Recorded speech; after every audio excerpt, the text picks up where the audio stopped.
개성공업지구 지원재단 김진양 이사장님을 박수로 환영해 주시기 바랍니다. 네, 이제 진행해 주시면 됩니다. 선생님들 반갑습니다. 직접 이렇게 대면해서 이야기를 나누면 가슴과 가슴이 전해지는 느낌들이 있을 텐데 아무래도 온라인이어서 이 가슴을 담아내기가 참 그렇습니다. 무엇보다도 고맙고 감사하다는 말씀을 먼저 좀 드리고 싶습니다.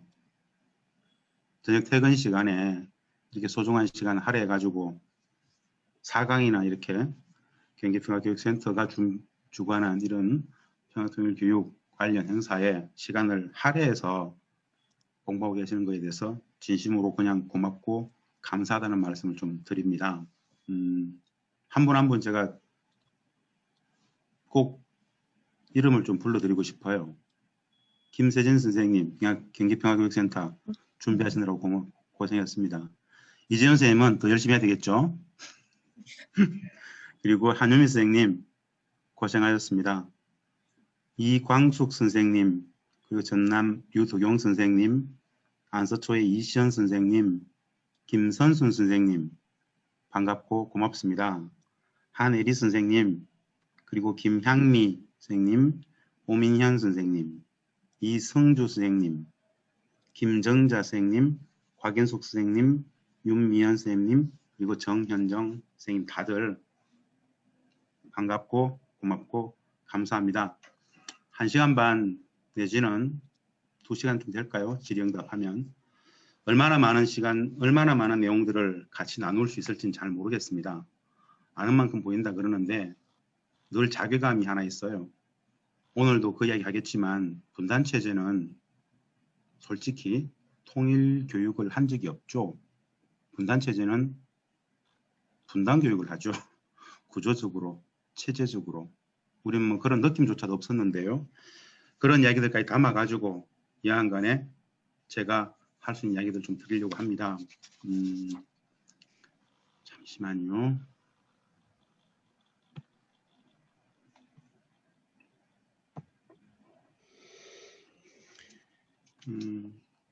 말씀드린 바와 같이 오늘 저한테 요청이 들어온 주제가 2021년 평화통일 정세 및 평화통일교육의 올바른 방향이에요. 두 개가 쉽게 연결이 될 것 같지만 사실은 쉽게 연결이 잘 안 되는데 그 이야기들을 좀 같이 드려볼까 합니다. 잠시만요. 이렇게 제목을 잡아봤습니다. 부탁하신 거니까 여기 맞추려고 진짜 노력했습니다. 앞부분에서는 간단히 왜 현재 교차 국민이 있는지 올 초에 여러 선생님들 들으셨죠? 북측에 8차 노동당 당대회가 있었습니다. 그런 걸 기점으로 해서 올 한 해 어떨 것 같은지를 그 이야기를 하면서 이 교차 국면을 어떻게 풀어야 되는지도 같이 말씀을 좀 드릴 겁니다. 중요한 것은 분석이 아니라 대책이지 않습니까?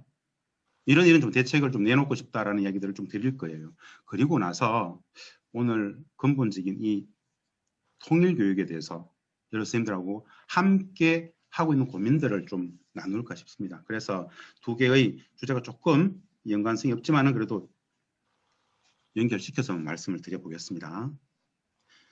여러분들 우리 노동당 8차 당대회는 워낙 많이 들었죠.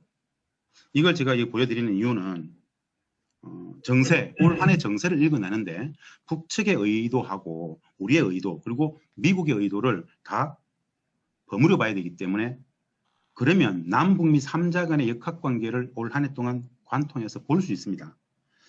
8차 당대회, 북측의 이 당대회라는 게 어떤 것인지 그런 원론적인 이야기를 하지 않겠습니다. 북측에서 이 당대회라는 것은 북측의 전체 역사 속에서 이번이 8차였습니다. 8차. 어마어마한 정치 대행사입니다. 향후 5년간의 북측의 국가 전략, 부문별 전략들을 쫙 다 종합해서 발표하고 토론 토의하고 이런 건데요. 이런 당대회를 한번 하려면 최소한 3개월 이상 국가적 차원에서 준비합니다.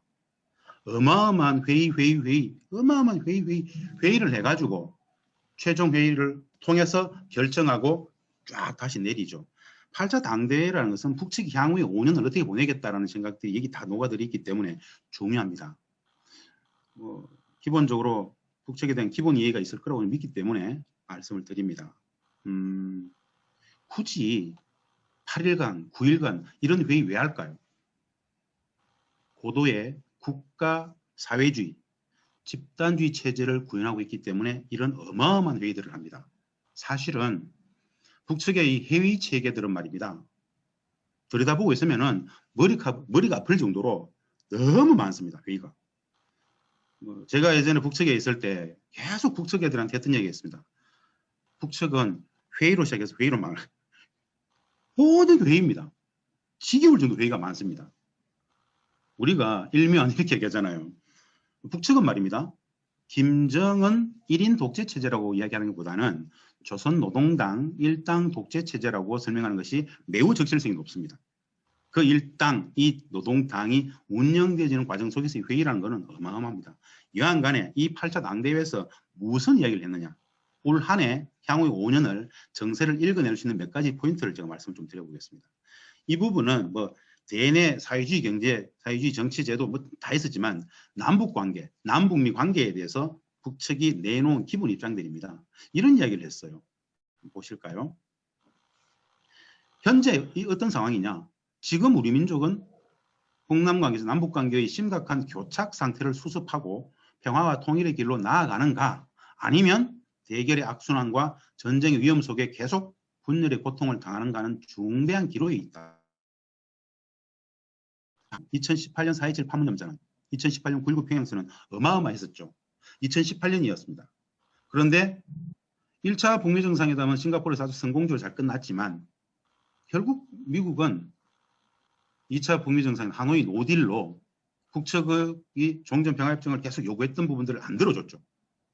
결국 노딜이 됐습니다. 그 2018년에 어마어마했던 4.27, 6.12 싱가포르 합의, 9.19 평양선은 그 결과물들이 결국 남과 북이 합의했던 건 뭐냐면요. 종전평화협정을 체결하는 거였습니다. 물론 상응해서 한번의 비핵화로 같이 가겠다는 거였죠. 그런데 사실은 미국의 네오콘들은 그럴 마음이 없었죠.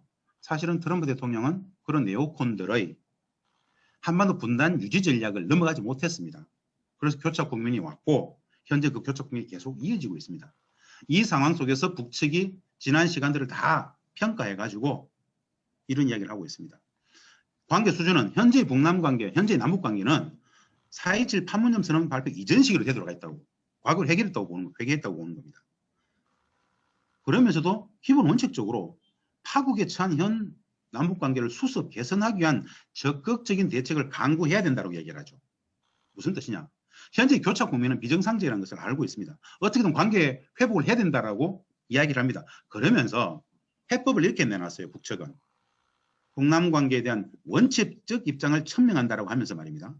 첫 번째, 근본적인 문제부터 풀어나가려는 입장과 자세를 가져야 하며 상대방에 대한 적대행위를 일체 중지하며 그리고 북남 선언들을 무겁게 대하고 성실히 이행해야 된다. 이게 뭐냐면요. 사실은 현재 교착 국면이 왜 왔을 것 같습니까? 단순합니다. 매우 단순합니다. 2018년 4.27 판문점 선언과 9.19 평양선언에서 남과 북이 합의했던 어마어마한 합의들이 있습니다. 그 많은 합의들이 미국의 반대 때문에 단 하나도 실천되지 못했기 때문에 현재 교착 국면이 있습니다. 너무 심플하죠, 사실은. 약속했는데, 합의했는데, 선언했는데 눈앞의 현실로서 미국의 반대 때문에 실천을 못하고 있어요. 북측은 이렇게 얘기를 하죠. 미국의 반대는 상수다.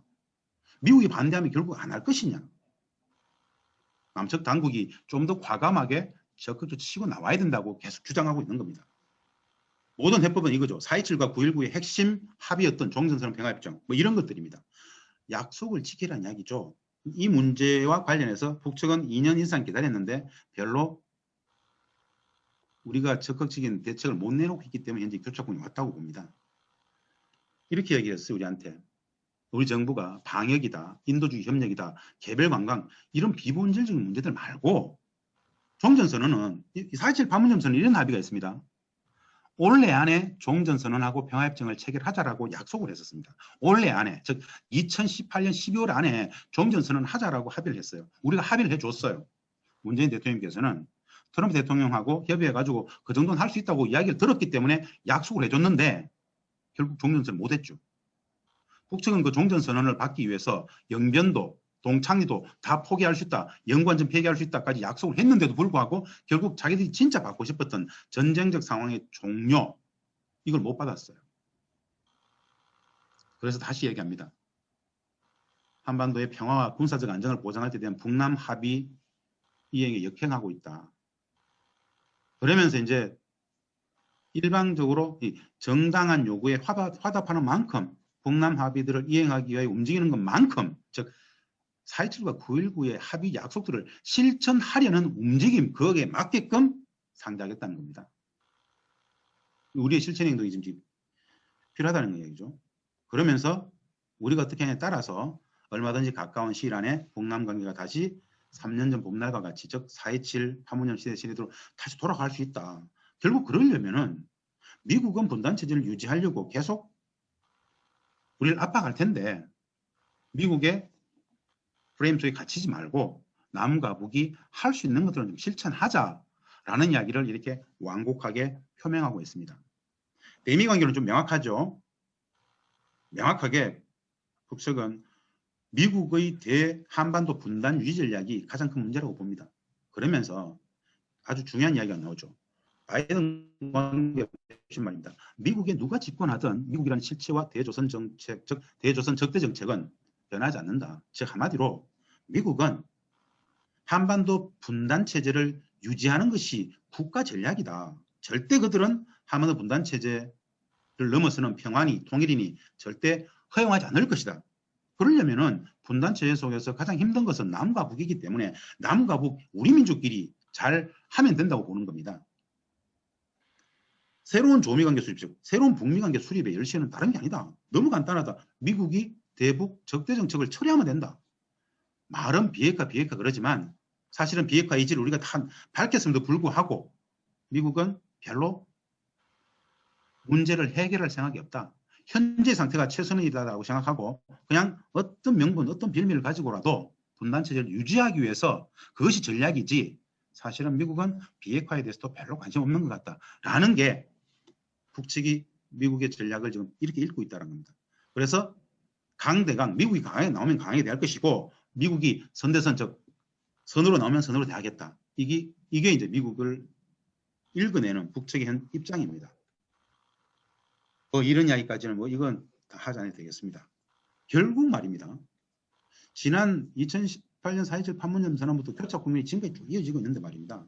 북측이 이번 8차 당대회에서 대남관계, 대미관계 속에서 하고 있는 이야기는 근본 문제가 뭐냐? 70년간 한반도는 전쟁 중이지 않느냐?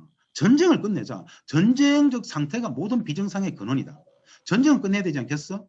근본 문제는 전쟁 종식입니다. 즉 종전선언하고 평화를 가자는 겁니다. 이거 이야기하지 않고 다른 부차적인 것 이야기해봐야 입만 아프다 이거죠. 근본 문제를 해결하자. 전쟁을 종식시키자. 종전선언하자. 그리고 평화협정 체결하자는 것이죠. 적대해서는 뭡니까? 한미관계. 한미가 사실 이걸 우리가 한미 훈련이라고 이야기를 하죠. 우리 훈련의 프레임이 갇혀 있습니다. 사실 훈련이 아니고 전쟁 연습이죠. 이게 어떻게 되는 줄 아세요? 일부에서는 한미연합 군사훈련 말입니다. 일부 방어, 격파, 타격, 반격, 접수까지 있습니다. 오플란 2015 같은 거. 사실은 이게 이제 북측이 가장 두려워하는 영역이죠. 언제든지 미국으로부터 공격받을 수 있다라는, 이게 이제 한미 훈련이 아닌 한미 전쟁 연습을 이야기를 한 겁니다. 이런 부분들은 중단돼야 되는 거 아니냐. 그리고 합의 이행, 4.27과 9.19 합의들 이행하자. 매우 심플한 이야기죠. 북측이 이야기하는 겁니다. 바이든 시대와 남북미 관계 한번 제가 정리해 봤습니다. 매우 심플합니다. 사실은. 많은 사람들이 이야기를 하죠. 바이든 시대. 한마디로 미국의 대한반도 적대 정책, 분단 정책은 바뀌지 않습니다.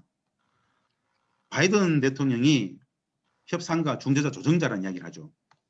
물론 그런 평가가 있을 수 있습니다만은 바이든 시대에 지금 안보보좌관, 국무장관, 차관보 쭉 어떻습니까? 굉장히 대북 적대적인 북한 붕괴론을 주장하는 사람들이 대부분 다 포진했습니다. 볼 게 없습니다. 사실은. 미국은 한반도 문제 뭔가 해결하고 싶어 하겠습니까? 우리가 명확히 알 필요가 있습니다. 미국은 국가 전략이 대태평양 전략에 있어서 대중국 봉쇄, 대러시아 봉쇄를 위해서 북이라는 빌미가 하나 필요하고 한반도 분단 체제 속에서 그걸 계속 유지하겠다는 겁니다. 비핵화 명분이고 빌미일 뿐이고 비핵화 별로 관심 없습니다.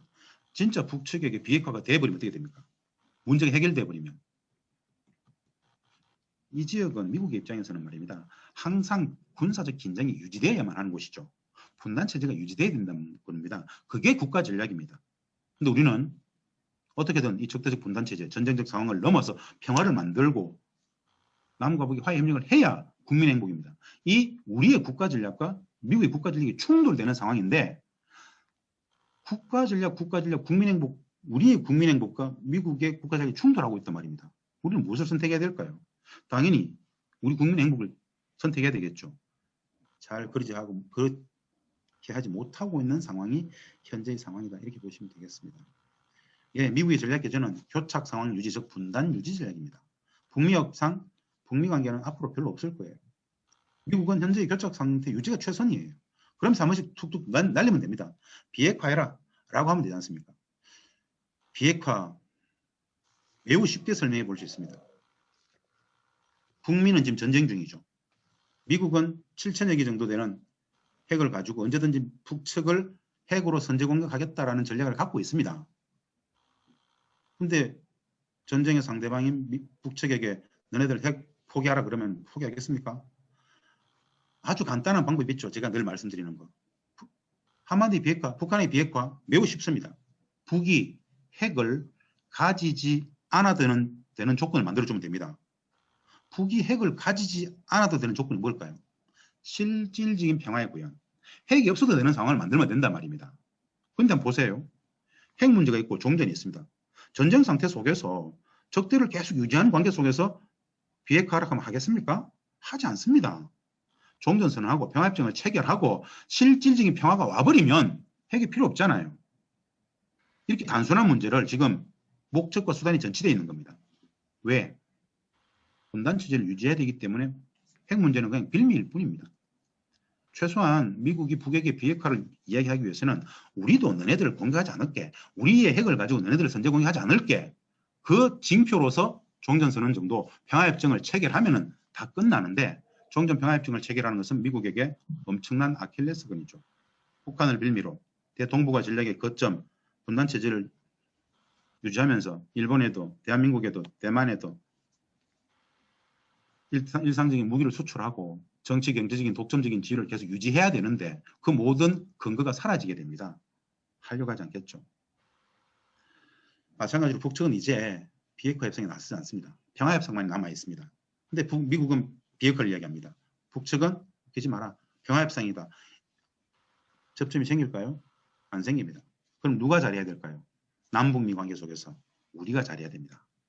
교착 국면 타기 위해서는 우리가 움직여야 된단 말입니다. 우리가 어떻게 움직여야 됩니까? 좀 과감하게 본질적인 문제를 가지고 종전 평화는 우리 국민들의 기본권이다.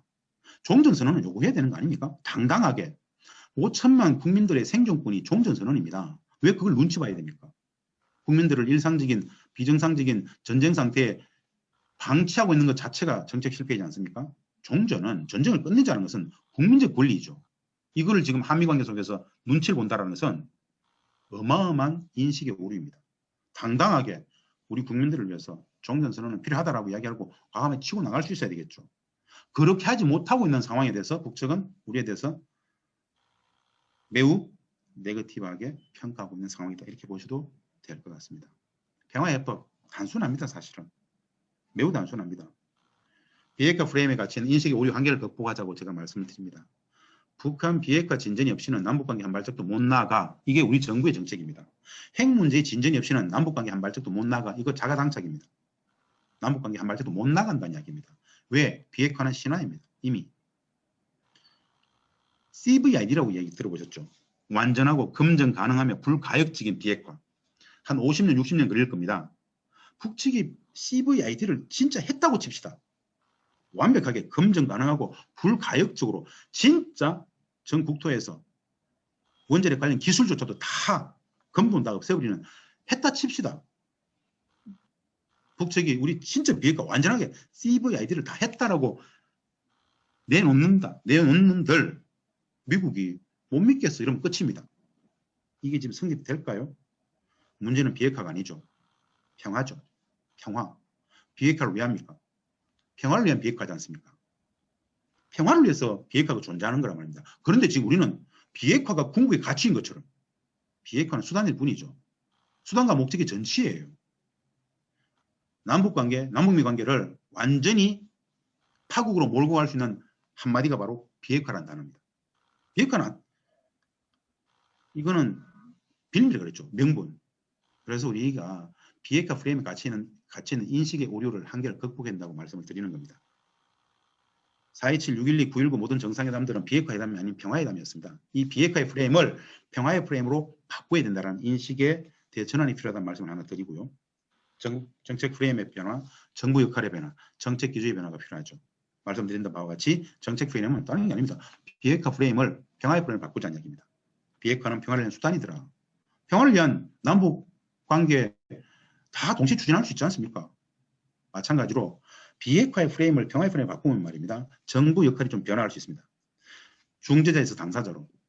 우리는 핵 문제의 중재자가 맞긴 합니다. 그런데 평화의 프레임 넘으면 우리는 한반도 평화의 당사자입니다. 좀 더 능동적인 당사자 주체로서 역할을 할 수 있겠죠. 적극적인 평화 정책들을 펼칠 수 있다는 이야기입니다. 세 번째, 정책 기조의 변화가 필요하죠. 비핵화의 프레임을 평화의 프레임을 바꾸면 말입니다.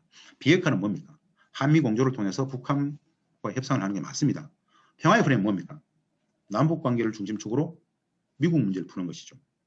이런 정책 프레임과 정부 역할, 정책 기조의 변화가 필요하다는 이야기를 오랫동안 해왔는데 다시 한번 강조를 드립니다. 무엇을 할 것인가? 매우 쉽죠. 4.27과 9.19의 선언들, 합의들을 실천하면 됩니다. 어떤 이야기 하고 있죠, 지금? 4.27과 9.19 선언 합의 실천 관련해서 미국이 대북 정책을 펼치는 그 앞에서 미국의 반대 속에서 이걸 실천하지 못하고 있죠. 우리는 4.27 판문점 선언에서 말입니다. 한반도에 새로운 평화의 시대가 열렸음을 8천만 결의와 전 세계 앞에 엄숙히 천명하였다라고 선언을 했었습니다. 당시에. 실천은 안 됐죠. 미국이 한미 워킹그룹을 통해서 어떤 것도 실천하지 못하게 했죠. 결국 미국이죠. 미국의 반대를 어떻게 넘어갈 것이냐. 과감하게 실천할 수 있는 것들은 실천해야 됩니다.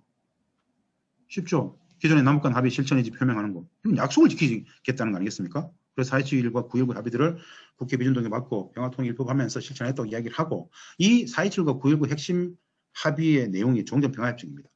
종전평화협정. 밀어야죠. 종전평화협정이 필요하지 않습니까? 그러면은 비핵화 문제는 그냥 진압으로 해소가 되겠죠. 그리고 교류협력 분야의 합의의 핵심은 개성공단, 금강산 이런 것들입니다. 이런 것들 실천하면 되잖아요. 근데 한 발짝도 못 나아가고 있는 상황이 한미 관계 속에서 우리 정부의 현실적인 수준 상황입니다. 제가 선생님들한테 한 20분 정도 압축해서, 진짜 압축해서 2018년 이후 4.27, 6.12 싱가포르, 9.19 평양선언 이후에 하노이 노딜 이후의 교착 국민의 장기화 현재까지를 이렇게 간단하게 설명드렸습니다. 압축해 본 겁니다. 압축해 본 거. 수많은 사건 사고들부터 참으로 많은 일들이 있었죠. 그걸 압축해 보면 이렇다는 겁니다. 매우 단순하죠. 북측은 미국에게 한 가지를 요구합니다. 딱 한 가지. 다 필요 없고 전쟁을 끝내자. 한반도는 70년간 전쟁 중이지 않느냐. 이 전쟁 상태를 종식시키고 평화협정을 체결하고 평화를 구현하자라는 게 북측의 미국에 대한 일관된 요구입니다. 미국은 별로 들어줄 마음이 없고 그냥 분단체제를 유지하겠다는 것이죠. 우리는 무엇을 선택해야 될까요? 70년 분단체제가 호락호락하지 않습니다. 지혜, 글쎄요. 이제는 좀 담대한 용기가 필요하다. 전 세계에서 가장 똑똑한 국민들입니다. 국민적 인식, 의식 수준을 믿고 비정상적인, 매우 종속적인 한미관계 속에서의 불평등 한미관계 속에서의 이 위치들을 바꿔야죠. 네, 그것은 국민행복이기 때문에 그렇습니다. 국민행복은 눈치 보거나 양보하는 영역이 아닙니다. 국민행복은 절대 영역입니다. 성역입니다. 미국에게 눈치 보고 양보하고 이 영역이 아니란 말이에요. 큰일 날 이야기죠. 그렇다면 당당하게 종전선언을, 평화협정을 이야기해야죠. 누가, 우리가 누구에게, 미국에게. 매우 단순한 얘기입니다. 이런 정도로 좀 정리를 하려고 합니다. 두 번째 주제죠. 올바른 통일교육. 사실은 선생님들하고 나눠야 될 이야기들 속에서 사실 이 이야기는 제가 진짜 오랫동안 많이 고민하는 한 영역입니다. 저는 북한 통일 문제를 전공했던 학자로서 좋은 계기가 되어가지고 참여정부 당시에 청와대에서 남북관계 국장과 비서관을 했었고요. 이후에 직접 개성공단에 들어가서 수많은 남북 협상들을 직접 진행을 했었습니다. 그러면서 분단체제가 유지되는 비기는 거짓과 허구의 무덤에서 분단체제가 유지된다고 봤습니다. 분단이 수립됐던 과정도 그렇고요. 분단체제가 유지되는 것도 마찬가지입니다. 일상적인 거짓의 반복. 그러면 분단체제가 유지되죠. 그래서 제가 북맹이라는 말까지 만들었는데요. 한번 이야기를 좀 드려보겠습니다. 올바른 통일교육 관련해가지고 아까 제가 강의 모두에 말씀드렸죠. 문제의식, 통일교육의 부재. 분단체제는 통일교육을 하지 않았다. 분단체제는 분단교육을 했다. 사실은 이것은 우리 교육부의 문제가 아닙니다. 이것은 학교 교육의 문제가 아니에요. 국가 문제예요. 국가. 우리 사회 전체의 문제예요. 분단체제. 왜 체제라 그랬을까요? 언론, 교육, 법, 제도 모든 게 뭐죠? 분단체제 심화의 제도적 장치들이죠. 그래서 당연히 분단체제는 분단교육을 했죠. 말은 통일교육을 이야기를 해요. 말은 통일을 이야기했는데 그 우리가 얘기하는 그 통일이 진짜 통일일까요? 아니면 분단 심화의 이데올로기였을까요? 우리가 했던 모든 통일 이야기들은 대부분 보면 분단 심화의 이데올로기들이죠. 사실은 옛날에 선생님들 통일교육 지금도 눈치가 엄청나게 보이지 않습니까? 우리가 통일교육 최초의 통일교육 어떤 통일이었습니까? 북진통일, 흡수통일, 북을 잡아먹는 통일교육을 얘기했어요. 그건 전쟁하자는 이야기죠. 말도 안 되는 이야기입니다. 먹고 먹힐 수가 없어요. 전쟁적 상황 유지죠, 사실은. 진짜 통일교육이 뭡니까? 그 이야기를 좀 드려보겠습니다. 이거 선생님들 뭐 이미 보신 분들도 좀 있을 거예요. 이거 2020년 지난해 3월입니까? 서울교육청에서 일정연수 들어오신 33명 선생님들한테 북한은 어떤 것 같아, 어떤 이런 북한에 대한 이미지를 한번 써보겠습니다. 여기 다 들어와 있죠. 어려움, 막무가내, 폐쇄적인, 잘 모르겠는, 어지러움, 피곤한, 잘 쏘는, 알 수 없는, 불안, 가까운, 가려진 뭐 이런 아주 뭐 적나라하지 않습니까? 우리 사회의 보편적인 북한에 대한 인식. 왜 이런 인식을 갖고 있을까요? 분단이 체제적으로 이런 인식을 계속 가르쳐줬잖아요. 당연하죠. 이런 북한이죠. 서울교육청 일정연수 33명 선생님들의 이야기였고요. 요거는 똑같은 지난해 3월에 서울대 일정연수 들어오셨던 38분한테 물어봤던 겁니다. 이분들도 뭐 고붕괴, 힘이 드는 폐쇄적인, 딴 세상 종잡을 수 없는 뭐 이런 이미지들을 떼쟁이, 무자비 이렇게 나왔죠. 사실은 이제 좀 인식에 있어서 좀 폭력적인 말씀 좀 드려볼게요. 북한 학자로서 북측에 오랫동안 장기 체류하면서 수많은 협상을 했던 북측의 민낯, 속살, 수많은 북측 사람들과 많이 만나보고 대화해보고 논쟁했던 그 경험을 가지고 저는 이 많은 이미지를 다 부정합니다. 이건 그냥 우리 분단체제가 일반 국민들한테 늘 심었던 이미지죠. 직접 만나보면, 대화해보면, 생활해보면 어떨 것 같습니까? 이것 다 거짓이죠. 이게 분단체제입니다. 이럴 때 저는 굉장한 절망감을 가집니다. 사실은. 매일매일 절망적이죠. 분단체제가 양산하는 수많은 분단 뉴스 회사들이 북에 대해서 소개하고 있는 수많은 것들은 대부분 다 뭘까요? 분단체제를 유지하기 위한 그냥 이데올로기죠.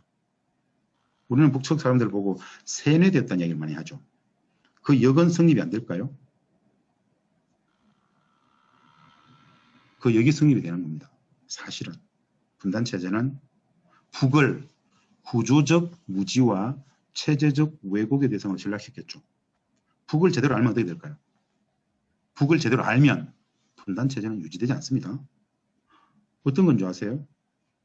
북은 지금 미국과 전쟁 중이죠. 70년간 전쟁을 못 끝내고 있죠. 한번 여쭤보겠습니다. 북은 미국에게 전쟁적 상황을 계속 유지하기를 원할까요? 전쟁을 끝내고 종전평화협정을 체결하기를 원할까요? 혼란스럽습니까? 북은 종전선언하고 평화협정 체결하고 실질적인 평화를 원해요. 그런데 분단체제는 이 분단체제를 유지하기 위해서는 북이 평화를 원한다는 이야기를 절대 하면 안 되는 거예요. 그래서 그냥 이런 나쁜 찌질한 루저들, 헐벗고 굶주리는 상종할 수 없는 말도 안 되는 폐쇄적인 진짜 혐오스러운 북한을 이미지화시키는 거예요. 근데 이게 범죄죠, 사실은. 전 국민들을 대상으로 그러잖아요. 전 국민들을 대상으로. 전 세계 모든 나라 사람들 중에 북측의 자료, 북측의 시문학 작품 못 보게 하고 못 읽게 하는 유일한 나라가 어디입니까? 우리 대한민국이죠. 왜 북측의 드라마, 북의 영화, 북의 문학 작품을 우리는 왜 못 보죠? 일본 사람들도 중국 사람들도 다 보는데 최소한 한민족 한동포라면 말입니다. 그들이 어떤 생각을 하는지, 어떤 사고방식을 갖고 있는지, 어떤 가치규범, 생활 양식, 진선미, 윤리, 도덕을 갖고 있는지를 알아야 되지 않겠습니까? 왜 모르게 할까요? 알면 분단체제는 유지되기 힘듭니다. 그냥 나쁜 새끼들, 찌질한 놈들, 루저들 이런 천편일률적인 분단체제를 유지하기 위한 이미지들을 계속 매일같이 쏟아냈죠. 그래서 우리는 모두 북맹입니다. 북맹. 북에 대한 무지, 북맹, 문맹, 큰 맹처럼 북을 모른다는 거예요. 분단체제는 모든 국민들을 북맹으로 만들었죠. 북맹으로부터 자유로울 수 있는 사람은 단 한 명도 없습니다. 왜? 누구나 다 규범적인 분단체제의 성원들이기 때문에 그렇습니다. 분단체제 그렇게 가르쳤잖아요. 그렇게 가르쳤기 때문에 몸에 체화해가지고 북한은 나쁜 새끼들, 지질한 것들, 루저들, 상종하지 못할 놈들, 저것들은 용서할 수가 없어 라는 화해협력의 대상이 아니라 그렇게 이미지 시켜버렸죠. 예. 마찬가지입니다. 통일이란 말을 들으면 어떤 기분이 드시나요? 50%가 불안하대요. 불안하다. 여기서 이제 또 맹점이 나오죠. 제가 잘 드리는 이야기가 있죠. 분단체제는 통일교육을 하지 않았다와 관련해가지고 최소한 이제 선생님들은 이미 들으셨을 겁니다. 이 강의에 들어오셨으면. 민족 공동체 통일 방안이라는 국가의 공식 통일 방안도 아실 것이고 통일의 실체적 개념이 수십 년간의 오랜 평화의 과정이라는 것. 평화가 실질적인 통일이라는 것. 갑작스런 아침에 자고 일어나 보니까 통일되어 있고 아침에 새벽처럼 찾아온다 이런 도둑처럼 찾아온다 그런 통일은 사실 없습니다. 거짓말입니다. 이미 남북은 합의한 통일 방안이 있죠. 6.15 공동선언 2항 수십 년간의 오랜 평화의 과정 그런 통일 개념을 진짜 가르쳐줘 놓고 통일을 찬성하냐 반대하냐 물으면 거의 100% 찬성합니다. 만약에 이 질문을 말입니다. 통일에 찬성하세요 반대하세요라고 묻지 않고 평화에 찬성하세요 반대하세요 물어보시면 가장 정확한 답을 들을 수 있습니다. 평화를 반대하는 사람은 없죠. 거의 100% 찬성할 겁니다. 평화에 찬성한다는 사람들은 대부분 통일에 찬성하는 겁니다. 왜냐? 통일의 실체적 개념, 실체적 의미가 공존 평화 번영, 남과 북, 북과 남이 전쟁 상태를 완벽히 종식하고 구조적으로 전쟁이 없는 상황, 평화의 실질적인 실현, 수십 년간의 오랜 평화의 과정 전체를 통일이라고 보시면 됩니다. 그럼 눈앞 현실은 평화가 통일이잖아요. 그래서 평화에 찬성합니까 반대합니까? 라고 묻는 것이 적실성이 있죠. 통일이란 말을 들으면 어떤 기분 드시나요? 이 통일은 어떤 겁니까? 갑작스럽게 남과 북이 하나를 합치지는 그런 통일을 다 상정해요. 재앙입니다. 재앙. 있을 수도 없고 불가능하고 또 있어서도 안 됩니다. 큰일 나기 때문에 어떻게 70년간 체제와 제도를 달리 살았던 남과 북이 하루아침에 합쳐집니까? 불가능하고 있지도 않아요. 한번 생각해 보세요. 그런 통일을 상정하기 때문에 다들 불안한 거예요. 그래서 저는 그런 통일은 없다고 이야기합니다. 우리 국가의 공식 통일 방안은 그런 통일 방안이 아니에요. 그래서 이런 정도도 사실은 우리 안 가르쳤잖아요. 최소한 국가적 차원에서 31년 된 나라의 공식 통일 방안, 민족 공동의 통일 방안을 가르치고 그 민족 공동의 통일 방안이 화해협력의 단계, 남북연합의 단계, 완전 통일의 단계, 수십 년 오랜 평화의 과정 이렇게 통일을 가르쳤으면 이런 인식을 하지 않겠죠. 안 가르쳤다는 이야기입니다. 분단체제는 통일 교육을 하지 않았다. 분단 교육을 했다. 분단 심화 교육을 했다라고 말씀을 드려보는 겁니다. 최소한 우리 분단의 기원, 본질 정도는 가르쳐야 되겠죠. 외세. 예, 선생님들. 선생님들도 마찬가지고 저도 마찬가지고 우리 학교의 제도교육 속에서는 예전부터 말입니다. 이거 가르칩니까? 안 가르칩니다. 왜 분단되었죠? 우리 설명 못해요. 왜? 구조적으로 배워본 바가 없지 않습니까? 남북의 분단이기 때문에 분단을 남북의 문제로 보려고 해요. 아닙니다. 35년 식민지배의 현재 진행형, 그게 분단입니다. 2차 세계대전의 전범국가였던 이 독일을 전범국가였기 때문에 동독과 서독으로 분단시켰던 것처럼 똑같은 맥락과 이치대로라면 2차 세계대전의 전범국가인 일제, 일본을 분단시켜야 되는 거 아닙니까? 왜 우리였을까요? 여하간 간에 우리는 그렇게 우리의 의지와는 무관하게 그 외세들이 그들의 국익을 위해서 분단시킴을 당했죠. 미국, 일본. 이 역사를 우리는 배운 적이 없어요. 한반도를 분단시키는 과정 속에서 미국이 어떤 역할을 했고 어떤 역할을 했는지 블랭크죠. 그래서 우리는 말을 못합니다. 배워보지 않았기 때문에. 참혹한 이야기죠. 해방은 되었으면 자주독립국은 못 만들었죠. 어마어마한 정치 공작, 어마어마한 거짓, 왜곡, 국가적 폭력을 동원해서 일제는 미국은 이 땅을 결국 분단시켰죠. 제대로 된 이 시기에 제대로 된 이야기를 국민들과 공유할 수 있어야 됩니다. 근데 그 모든 것을 딱 가둬놓고 모르게 하고 안 가르쳐주고 범접하지 못하게 하죠. 그걸 알면 국민들이 진짜 그걸 알면 분단체제가 어떻게 만들어졌는지 알게 되면 선생님들 우리가 2차 세계대전이 오면 어떻게 평가합니까? 2차 세계대전 식민지 국가들끼리의 식민지 쟁탈전이었죠. 한마디로 2차 세계대전은 마찬가지입니다. 식민지 국가들의 식민지 쟁탈전이었어요. 2차 세계대전이 끝났습니다. 세계는 아주 평등한 세계가 됐을까요? 아니면 다시 그 전리품들을 나눴을까요? 후자죠. 이 본질, 우리 분단의 기원, 본질, 외세, 일본, 일제, 미국, 참 어마어마한 이야기들입니다. 근데 우리 사회의 보편적인 상식에 이런 이야기 하면 안 되죠. 중요한 건 진실이죠. 진실을 공유하게 하는 것. 진실을 공유하게 하는 것. 그러면 많은 부분이 해소가 됩니다. 한반도가 분단되고 나서 누가 가장 좋아졌죠? 일본. 그리고 이 태평양 전략의 거점을 완전히 장악한 미국. 이 영역은 우리가 한번 깊이 있게 고민을 해보겠습니다. 총체적 비정상에 관한 토대 분단 가르쳐야 되죠.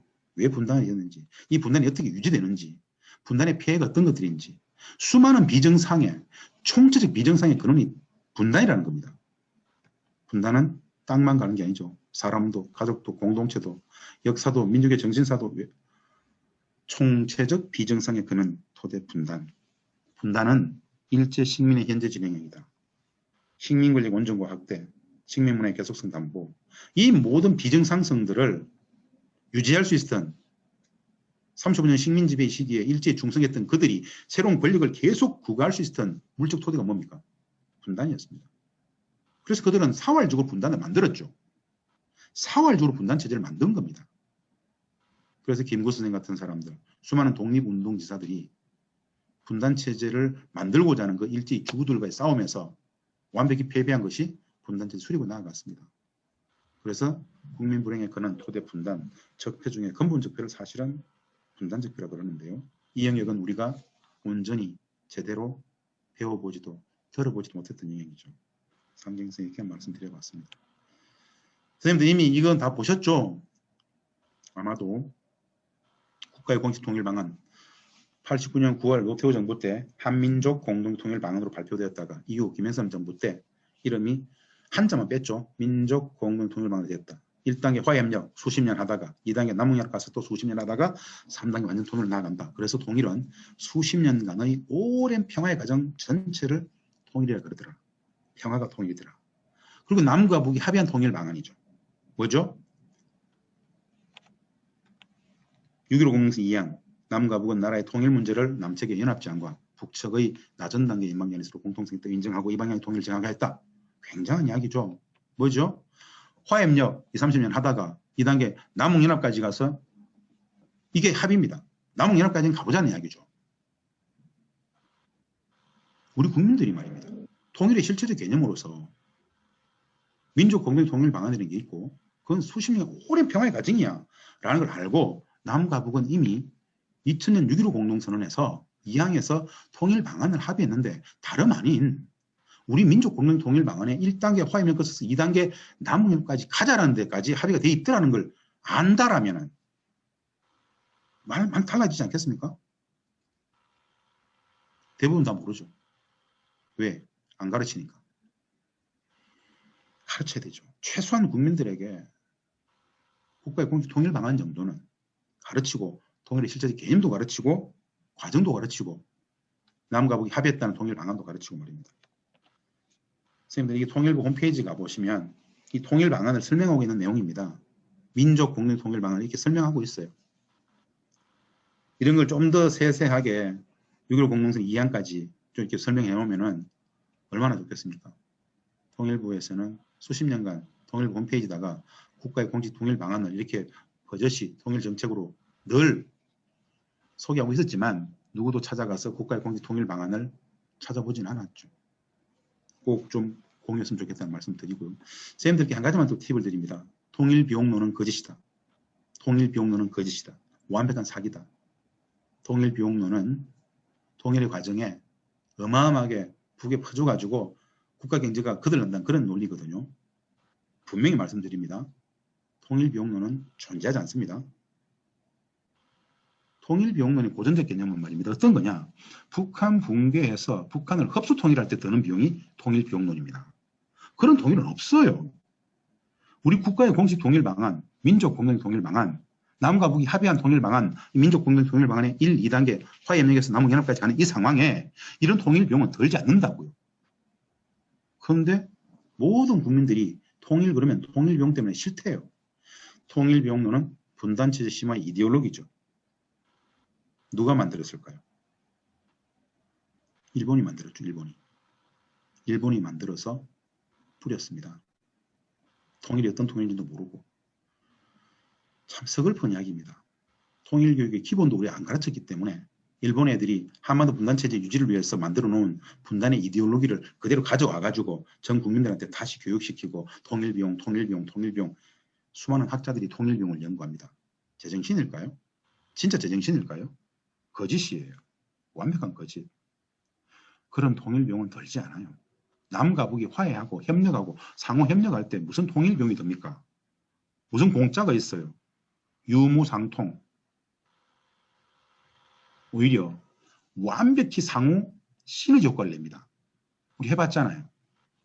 개성공단 해봤잖아요. 14년간. 어떤 일이 있었을까요? 퍼주기가 웬 말입니까? 거짓이죠. 완벽한 시너지 효과. 상호, 평화, 공존, 평화 번영이 맞습니다. 공존, 공영합니다. 허투루 국민 세금을 뭐 어디에 북측에 퍼주겠습니까? 북측에 도로를 깔고 철도를 놓고 다 뭡니까? 그것만큼 북측의 자원을 다 가져오는 것이죠. 유무상통입니다. 그럼 누이 좋고 매부 좋은 거잖아요. 북측의 철도 도로를 중국이 다 깔고 그 모든 공사 대금들을 북측이 중국에다가 자원으로 다 주는 상황을 우리가 지켜봐야 되겠습니까? 아니면 그걸 우리가 해야 되겠습니까? 참 서글픈 이야기죠. 근데 우리는 대부분 통일비용을 믿지 않습니까? 가르치지 않습니까? 왜? 기본을 우리가 몰랐기 때문에. 통일비용은 거짓이다. 분단 시험 이데올로기로서 일본 애들이 만들어서 뿌렸더라. 기본도 우리는 안 가르쳤더라. 지금도 국회 내지는 뭐 보건사 연구원, 국내 유수의 기관들이 통일비용론을 연구합니다. 진짜 제정신일까요? 이 영역은 다 이게 뭔가 가짜들이 많습니다. 진짜 많습니다. 가짜, 짜가. 소위 내놓으라는 북한 전문가들 거의 기본도 몰랐다는 얘기들. 서글픈 마음에 들여봤습니다. 북맹, 북에 대한 무지. 말씀드렸죠. 우리가 아는 북한은 어떤 북한이죠? 우리 국민들이 아는 북한은 대충 예전에는 호시탐탐 적화 야획을 노리는 북한이라고 배웠습니다. 진짜 그럴까요? 진짜 그럴까요? 호시탐탐 적화 야획을 노린다? 북이 남측을 적화해서 뭘 하겠다는 겁니까? 몰라요. 적화하겠대요. 무엇을 모르는가? 우리는 북에 대해서 무엇을 알까요? 사회주의가 문제를 알까요? 집단주의가 어떤 것인지 알까요? 고도의 공동체 사회, 조직 문화, 그들의 윤리, 도덕, 가치 규범 모르잖아요. 나쁘면 돼. 지질한 놈들 루즈. 그들의 시를, 그 소설을, 드라마를 보아야 간접적이나마 저들도 저런 가치관이 있구나. 똑같네. 별로 안 다르네. 이럴 수 있는데 아무것도 못 보게 하잖아요. 아무것도 못 보게 하잖아요. 알아야 되겠죠. 누가 모르는가? 다 모르죠. 이 영역에 전문가는 없습니다. 진짜 없습니다. 재앙적인 말씀을 드려볼게요. 대북 정책 결정단에 있는 사람들은 북을 잘 알까요? 여러 쌤들하고 다른 게 뭐가 있을까요? 별로 없습니다. 조금의 차이가 있을 뿐이지 똑같이 잘 모릅니다. 왜? 그들도 북에 대해서 배워본 적이 없습니다. 학교 교육 속에서 대학에서 북한을 가르칩니까? 이상한 북한을 가르치잖아요. 진짜 실제하는 음존하는 평화통일지향적인 음존하는 북에 대해서 가르치는 곳이 별로 없습니다. 거의 없죠. 모르지가 모르죠. 모를 수밖에 없고요. 이게 참 구조적인 문제인데요. 그래서 북맹을 말씀드려봤습니다. 이거는 그냥 북한 이해를 위한 세 가지 키워드로서 사회주의 정치적인 인지도를 갖고 있다는 것. 공동체 속에서의 개인. 그렇다 보니까 사회적 가치와 개인적 가치를 동일시 여겨요. 이게 우리로서는 참 낯선 이야기입니다. 집단주의, 즉 정치 사회적 운영 원리로서 조직 문화로서 집단주의가 있죠. 이 집단주의와 전체주의는 다른 겁니다. 전체주의는 조직을 위한 개인의 희생을 마음껏 요구하죠. 여기는 진짜 그렇지 않아요. 하나는 전체를 위해, 전체는 하나를 위해요. 이 집단주의 구조죠. 국가 전체의 공동체는 나는 그 공동체 전체를 위해서 복무하고 그 전체의 공동체는 나를 위해서 존재한다는 거예요. 여기에 일방적인 관계는 없어요. 그리고 세 번째 전쟁 상황이라는 것은 북측을 이해할 때 가장 핵심적인 객관적인 요건이 있죠. 그들은 전 세계의 군사적 패권 국가인 미국과 여전히 전쟁을 못 끝내고 있다. 잠시 말씀드려보겠습니다. 북한은 미국과의 전쟁을 못 끝내고 있을까요? 안 끝내고 있을까요? 못 끝내고 있죠. 북은 언제부터 미국에게 전쟁 상황을 종식시키고 종전평화협정을 체결하자고 이야기했을까요? 수십 년 전이죠. 그러나 다만 우리는 북이 미국에게 종전평화협정을 요구했다는 사실 자체를 들어본 적이 없죠. 분단체제는 그렇게 거짓, 허구의 무덤 위에 서 있죠. 이 많은 이야기들이 이미 선생님들한테는 제 강의를 처음 들으시는 선생님들한테는 또 어마어마한 혼란이실 겁니다. 분단체제가 호락호락하지 않죠. 그래서 한번 소개를 드려봤습니다. 결국 저는 북을 그렇게 봤습니다. 남북은 말입니다. 옳고 그름, 맞고 틀림, 선과 악과 같은 이런 이분법적 흑백 논리로 재단하지 말아야 된다. 다름과 차이가 있더라. 차이와 다름을 옳고 그름으로 가져가면 싸울 수밖에 없죠. 다르네. 다를 뿐이네. 다름을 다름으로, 차이를 차이로. 우리 사회의 다양성을 존중하는, 다문화 가정을 존중하는 마음이 있죠. 다문화를 인정합니다. 그 정도 마음에 반이면 됩니다. 북측은 다문화가 아니에요. 같은 민족이고 같은 민족적 정서를 가지고 있고 같은 언어를 써요. 거의 비슷해요. 5천년, 6천년을 함께 살았다는 게 한 민족이라는 게 이런 거구나는 걸 만나보면 알아요. 똑같아요. 사회주의 경제제도가 자본주의 경제제도가 좀 다르다라는 것. 우리가 아주 개인주의 사회인데 그들은 아주 고대 공동체 사회예요. 이런 부분이 다르다는 것일 뿐 별로 다르지 않아요. 오히려 다름과 차이들은 상호 에너지를 만들 수 있습니다. 시너지 효과를 낼 수 있어요. 근데 분단체제는 털림으로 악으로 가르쳤죠. 왜 그랬을까요? 분단체제를 유지해야 되니까 북을 악마화시켜야만 분단체제가 유지되기 때문에 일방적으로 그렇게 계속 가르쳤습니다. 우리는 문제 제기할 수 없었죠. 북한 이야기는 함부로 꺼내는 것조차도 금기였습니다. 그냥 나쁜 새끼들이면 됐지 않습니까? 이런 모습을 한번 혹시 그냥 이 사진들 제가 보여드리는 것은 이 북을 어떻게 이해할 수 있을 것인가에 대해서 한번 말씀드려보기 위해서 그렇습니다. 이게 지난해 10월 10일 날 조선노동당 당창건 75주년 기념식 때 김정은 당시 국무위원장이 연설문을 쭉 읽으면서 한 서너 번 울먹거렸어요.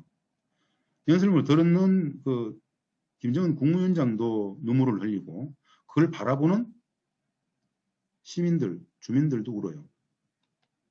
같이 울어요. 그 자리에 있던 군인들도 울죠. 군인들도 울어요. 이들은 왜 이럴까요? 이런 북한에 대해서 우리는 우리의 상식적 가치 교육 속에서 이해할 수 있을까요? 북맹이기 때문에 결코 이해할 수 없습니다. 그러면서 퉁치죠. 세뇌되었다.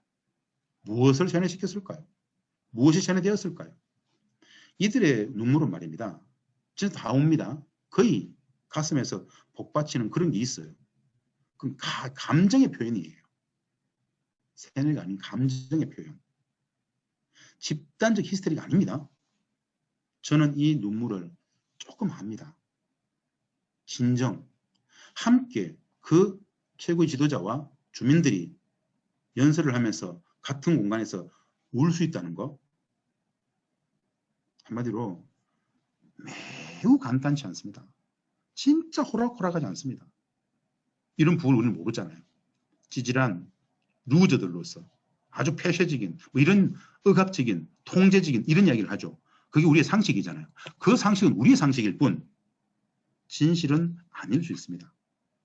제가 북한 학자로서 북측에 가장 오랫동안 장기 체류했던 학자로서 늘 연구했던 한 영역 속에서 우리가 알고 있었던 북한은 존재하지 않는다.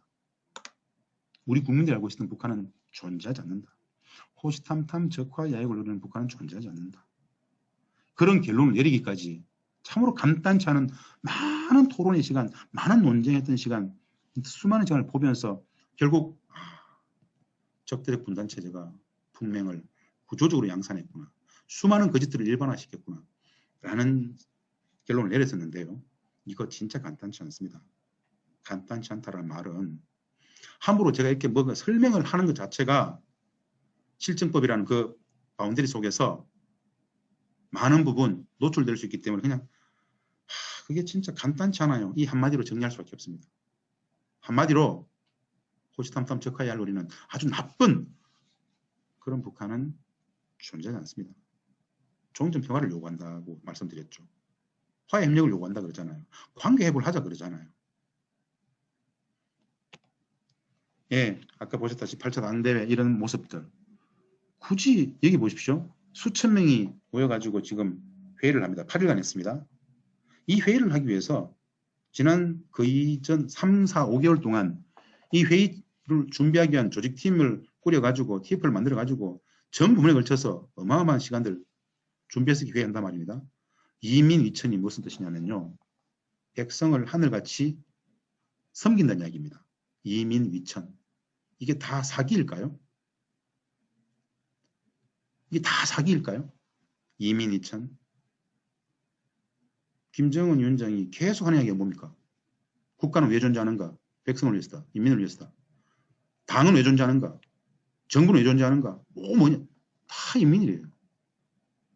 말만 하면 인민이래요. 그 인민을 위해서 헌신 봉사자 계속 그렇게 얘기합니다. 우리가 하는 아주 독재, 그야말로 말도 안 되는 1인 독재 체제라고 이야기를 하는데 이들은 지금 이런 모습을 보고 있으면 참 혼란스럽죠.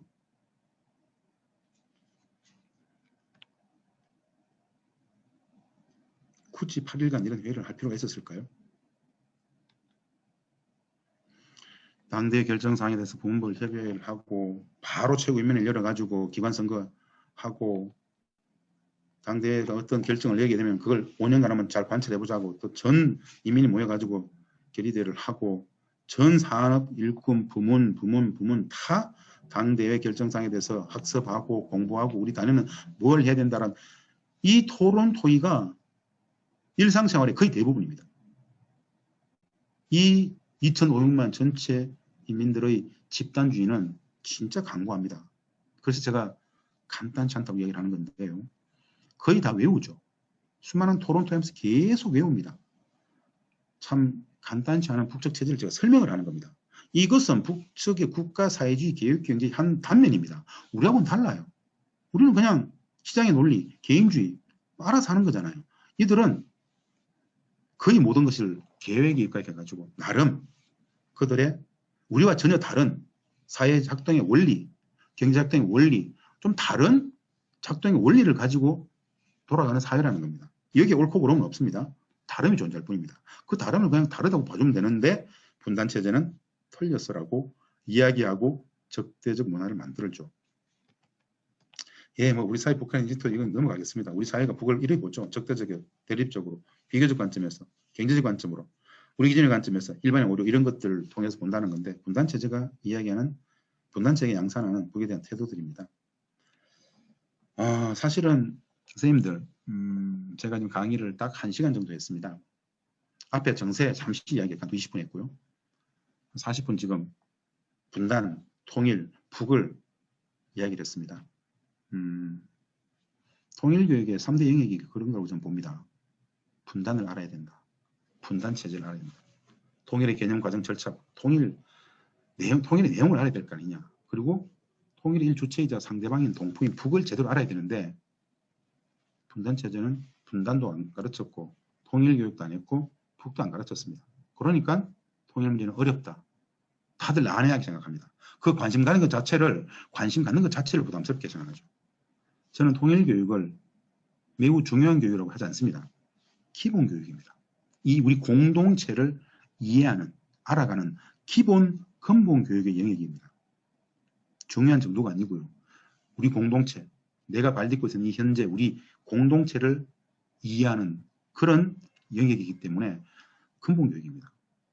지금도 보여드릴 이 사진들은 남과 북이 14년간 한 공간에서 같이 생활했던 모습을 보면서 제가 북에 대한 이야기들을 좀 북쪽 사람들을 한번 좀 설명 좀 드리려고 사진을 보여주기 위해서 가져왔습니다. 보겠습니다. 개성난 아시죠? 저는 지금 현재 개성공업지구지원단 이사장, 개성공단 관리위원장의 역할을 갖고 있는데요. 남과 북은 14년간 개성에서 6만의 남북의 노동자들이 함께 생활했습니다. 그곳에서는 무슨 일이 있었을까요? 개성공단은 그냥 개성에 있는 공단이 아닙니다. 한반도 평화, 남북의 평화, 내지는 평화경제의 상징이죠. 이게 개성공단 1단계 100만 평의 모습입니다. 남과 북이 합의했던 개성공단은 2천만 평입니다. 지금 보시는 이것의 20배입니다. 구두로 합의했던 것은 1억 평입니다. 이거의 100배 정도 됩니다. 어마어마하죠. 여기 지금 커스가 보입니까? 여기가 지금 보이십니까? 제가 커스를 움직이고 있죠. 마우스. 파주 문산의 아파트입니다. 진짜 가깝죠. 요게 이제 기정동 마을이고 이게 대성동 마을입니다. 사천강이 흘러 들어가죠. 서울로부터 여기가 이제 멀리 보이는 북한산 삼각선 쪽입니다. 진짜 가깝습니다. 직선 거리 말고 그냥 도로로 가면 1시간도 안 걸립니다. 진짜 가깝습니다. 2007년 14선을 마치시고 평양에서 서울로 오시다가 개성나서 들리셔가지고 노무현 대통령께서 방명을 쓰시는 모습인데요. 이렇게 쓰셨어요. 여기 개성공단이 바로 남과 북이 하나가 되는 현장입니다. 민족의 운명을 개척하고 있습니다. 열심히 합시다. 개성공단 일출입니다. 이렇게 해가 뜹니다. 남측에서 들어가는 차량들의 모습입니다. 북측 CIK 앞에서 차량 심사를 지금 받으려고 하고 있습니다. 이렇게 심사를 받죠. 북측 여성 노동자들이 출근하는 모습입니다. 여러분들 2007년부터 문산, 봉동, 즉 남측, 북측, 개성까지 화물열차가 이렇게 다녔습니다. 화물열차가 하루에 왕복 2회 2번 정도 다녔습니다. 이미 경인선은 다 연결되어 있습니다. 작업을 하는 북측 근로자들의 모습입니다. 5만 5천 명의 북측 노동자가 있었습니다. 함께 생활하고 함께 웃고 남과 이렇게 같이 일합니다. 어떤 일이 생길까요?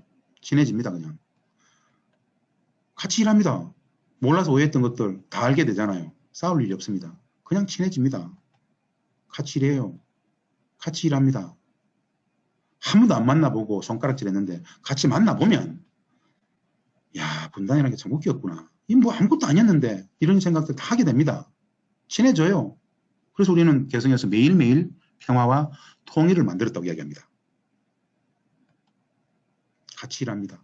기술도 가르쳐주고 옷도 만들고 농담하고 어떤 농담하느냐 뭐 농담 가릴 거 없습니다.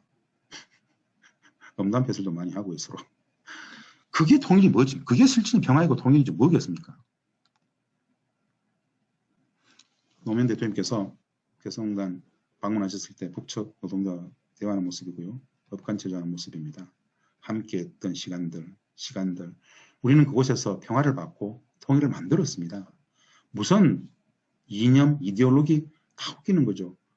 김대희 씨가 와서 패션쇼를 했습니다. 북측도 우리의 패션쇼 문화를 배웠죠. 그들도 평양에서 패션쇼를 했습니다. 문화의 상호 경호작용이죠. 얼마나 좋습니까? 진압으로 이런 개성공단이 2개, 5개 돼버리면 이미 남과 북은 평화로 통일로 가 있을 겁니다.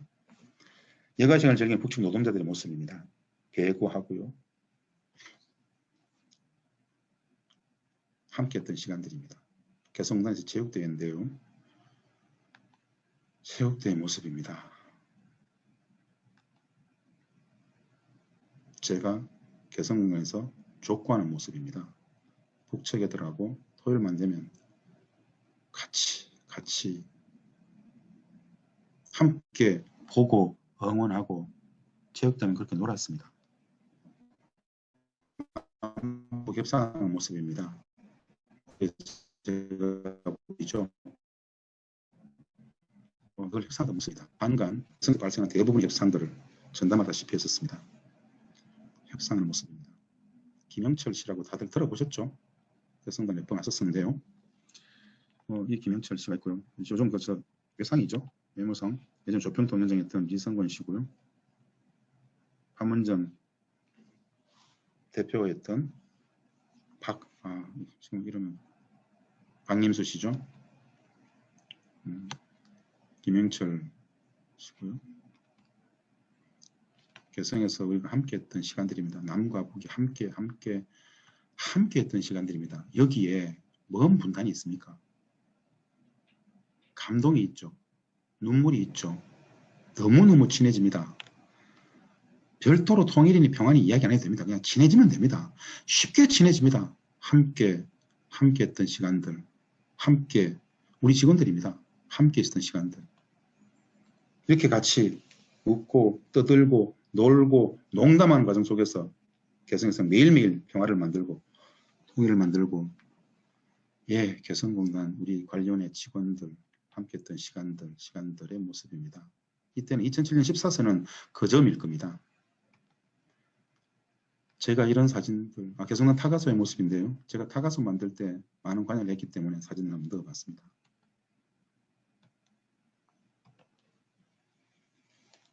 도라선 전망대에서 바라보는 개성공단과 개성시의 모습입니다. 여기 송악산이고요. 이게 송악산입니다. 누워있는 엄마의 모습이 항상 여기 얼굴인데요. 코가 있고 턱이 있죠. 아주 아름다운 여인이 누워있는 모습이라 그래서 북측 사람들은 송악산을 오마니산, 어머니산이라고 부릅니다. 개성공단의 모습입니다. 독일 통일의 주역 에곤 바르가 개성공단을 이렇게 평가했습니다. 이 에곤 바르는 말입니다. 빌리 브란트 수상의 동방정책을 직접 만들었던 사람입니다. 2005년도에 개성공단을 이렇게 평가했어요. 나도 독일 통일 방안을 설계 입안했지만 개성공단 같은 것은 상상조차 못했다. 참으로 대단하다. 한국의 통일이 다른 거 필요 없다. 개성공단 방식을 따라가라. 제2, 제3의 개성공단을 만들다 보면 평화가 진작되고 경제 통일도 올 것이다. 그 이후에 궁극적 통일이 있다. 즉 한국형 통일 모델은 개성공단이다. 이 에곤 바르가 이야기하는 개성공단은 말입니다. 개성에 있는 공단이 아니고요. 남북 경협의 상징적 단어를 GIC, 개성공단으로 봤던 겁니다. 즉 당신들은 경제협력을 하라는 겁니다. 경협. 수십 년간의 오랜 평화의 과정이 경제협력의 과정이고 사회문화 교류의 과정입니다. 근데 신압으로 평화는 통일은 와 있을 거라는 것이죠. 14년간 남과 북이 이런 개성공단을 하면서 함께 생활하고 함께 평화를 만들었었습니다. 분단체제를 유지해야 되는 세력은 그 개성공단을 어떤 식이든 닫으려고 수많은 빌미를 갖다 놓고 공단을 닫으려고 책동했고 그 결과로서 개성공단이 닫힌 겁니다. 우리는 그런 개성공단의 가치도 몰랐고 공단이 어떻게 닫혔는지 왜 닫혔는지 여전히 대부분의 국민들은 북측이 일방적으로 닫은 줄 압니다. 우리가 그냥 하루아침에 확 닫아버렸죠. 박근혜 정부 때의 국정농단의 과정 속에서 그냥 그거 닫으세요 한마디로 그냥 14년의 역사 내지는 6.15 공동선언의 합의였던 공단을 그냥 종잇장처럼 그냥 닫았던 겁니다. 닫힌 지 5년이 됐는데요. 아직도 못 열고 있죠. 여전히 미국은 개성공단 재개를 또 반대하고 있습니다. 미국. 예, 개성공단 사람들은 책이고요.